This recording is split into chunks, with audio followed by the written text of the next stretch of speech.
जो कहानी मैं आज आपको सुनाने जा रही हूँ वो है कागज के बने जादुई लहंगे के बारे में।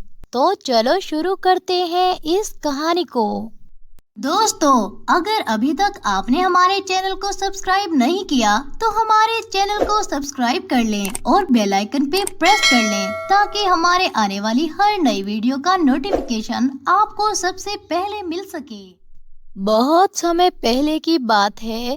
किसी गांव में सीमा अपनी माँ के साथ रहा करती थी। सीमा के पिता का देहांत हो गया था, जिस कारण सारी जिम्मेदारी सीमा की माँ पर आन पड़ी थी। सीमा को बचपन से ही एक फैशन डिजाइनर बनने का बहुत शौक था। सीमा की माँ चाहती थी कि सीमा पढ़ लिख कर एक फैशन डिजाइनर बने और अपने सारे ख्वाब बहुत अच्छे से पूरे करे।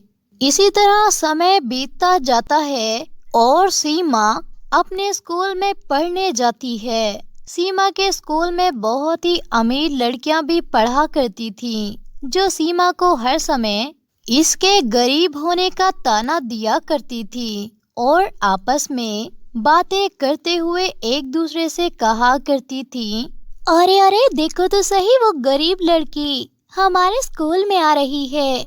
पता नहीं इस गरीब लड़की को इस स्कूल में एडमिशन किसने दे दिया। मुझे तो ये लड़की कहीं से भी इस स्कूल के लायक नहीं लगती। बल्कि इन जैसी गरीब लड़कियों के इस स्कूल में आने के कारण हमारा सारा इमेज खराब हो जाता है।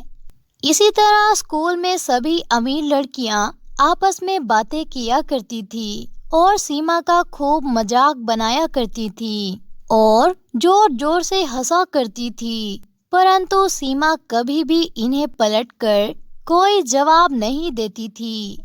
सीमा, जो कि बहुत ही संस्कारी लड़की थी, वो रोज रात होते ही अपने कमरे की खिड़की के पास बैठ जाया करती थी और आसमान में तारे देखा करती थी और कहा करती थी, एक दिन मेरा भी नाम इन्हीं तारों की तरह चमक उठेगा और एक दिन यही अमीर लड़कियां मुझसे मिलने के लिए तरसेंगी।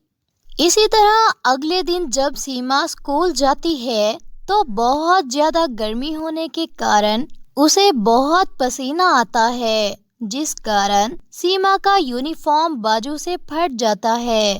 तभी पास खड़ी एक अमीर लड़की दूसरी से कहती है, अरे अरे, अब ये लड़की फटा हुआ यूनिफॉर्म भी पहनकर हमारे स्कूल में आएगी। अरे ना बाबा ना, आज तो हमें प्रिंसिपल से बात करनी पड़ेगी। या तो इस स्कूल में ये गरीब लड़की रहेगी या फिर हम रहेंगे। तभी सीमा इनकी ये बातें सुनकर जोर जोर से रोने लगती है और इन लड़कियों से कहती है, भगवान के लिए मुझ पर दया करो, मैं पढ़ना लिखना चाहती हूँ और पढ़ लिख कर एक फैशन डिजाइनर बनना चाहती हूँ। फैशन डिजाइनर बनना मेरा एक ख्वाब है जिसे मैं बहुत अच्छे से पूरा करना चाहती हूँ।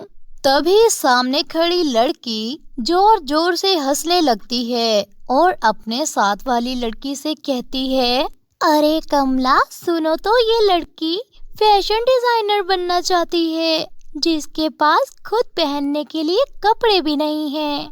बड़ी आई फैशन डिजाइनर।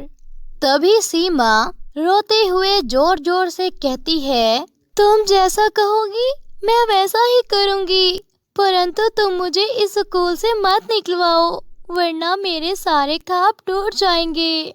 ठीक है, परंतु हमें बदले में कुछ चाहिए होगा तुमसे। आप जैसा बोलेंगी मैं वैसा ही करने के लिए तैयार हूँ, परंतु मुझ पर दया करो। ठीक है, तो फिर तय रहा, हम तुम्हें इस स्कूल से नहीं निकलवा रहे, परंतु इसके बदले में तुम्हें हम सभी अमीर लड़कियों का होमवर्क करना पड़ेगा। और हाँ, एक बात का बहुत अच्छे से ख्याल रखना होगा, ये बात टीचर को बिल्कुल भी पता नहीं लगनी चाहिए। सीमा के पास शांति से चुनौती कबूल करने के सिवा कोई चारा न था। बस फिर क्या था, सीमा इन सभी अमीर लड़कियों का भी होमवर्क करना शुरू कर देती है, जिस कारण कभी कभार इसका अपना होमवर्क रह जाया करता था, जिस कारण इसे टीचर से भी बहुत डांट पड़ा करती थी।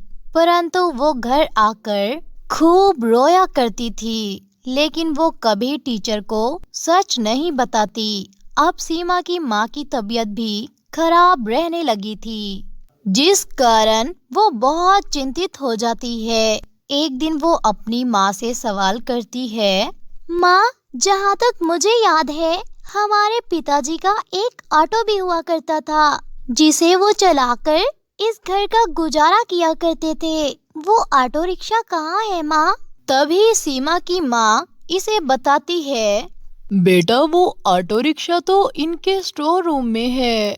सीमा अपनी माँ की ये बात सुनकर स्टोर रूम में जाकर वो ऑटो बाहर ले आती है और इसकी झाड़ पोंछ करने लगती है और सुबह स्कूल जाने के लिए इस ऑटो पर बैठ जाती है और इसे चलाने लगती है। इसी तरह सीमा को रास्ते में स्कूल जाते हुए बच्चे नजर आते हैं, तो वो इन्हें ऑटो में बिठा लेती और बदले में इनसे कुछ पैसे भी ले लिया करती थी। इसी तरह अब सीमा थोड़े बहुत पैसे भी कमाने लगी थी। सीमा को अब ऑटो पर स्कूल आते देखकर इसके स्कूल की सभी अमीर लड़कियां इसका खूब मजाक बनाया करती थीं, परंतु सीमा इनकी बातों पर कभी भी ध्यान नहीं देती थी। इसी तरह समय बीतता जाता है और सीमा अपने मैट्रिक का इम्तिहान भी पास कर लेती है।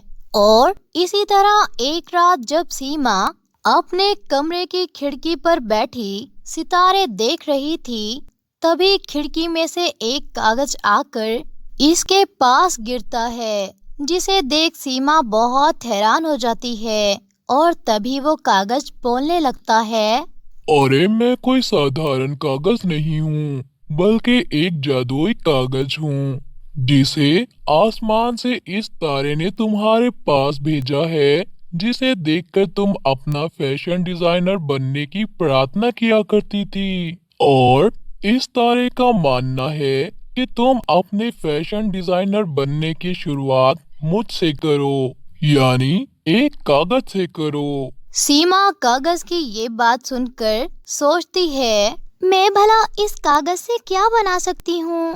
तभी वो कागज बोलने लगता है, अरे अरे, तुम मेरी कटाई करो और मुझे एक लहंगे में बदल डालो, मैं तभी बड़ा हो जाऊंगा, जिसे तुम पहन भी सकोगी।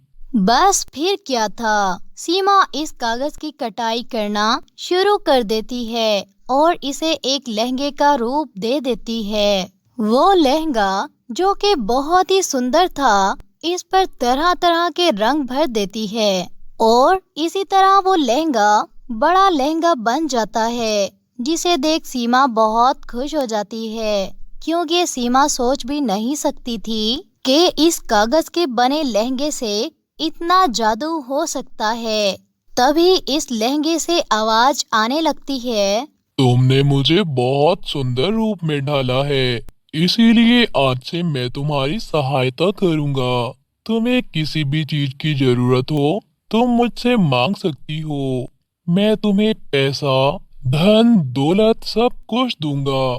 बस फिर क्या था, सीमा इस जादुई लहंगे से सिर्फ कागज मांगती है, जिसे वो सुंदर सुंदर लहंगों के रूप में ढालकर सुंदर सुंदर लहंगे बनाती है और अपना एक बुटीक खोल लेती है। इसी तरह आसपास के सभी लोग अब कागज के बने लहंगों की बुटीक से ही अपने सारे लहंगे खरीदा करते थे और सीमा, जो कि दिन दुगनी और रात चुगनी तरक्की करने लगती है, अब सीमा अपनी माँ का इलाज भी एक बहुत अच्छे और प्राइवेट हॉस्पिटल से करवाने लगती है और सीमा एक बुटीक समेत शहर में शिफ्ट हो जाती है, क्योंकि अब बहुत समय बीत गया था। इसी तरह दिन बीतने लगते हैं और सीमा भी अपनी माँ के साथ खुशी खुशी अपना जीवन जीने लगती है। दोस्तों, अगर अभी तक आपने हमारे चैनल को सब्सक्राइब नहीं किया तो हमारे चैनल को सब्सक्राइब कर लें और बेल आइकन पे प्रेस कर लें ताकि हमारे आने वाली हर नई वीडियो का नोटिफिकेशन आपको सबसे पहले मिल सके।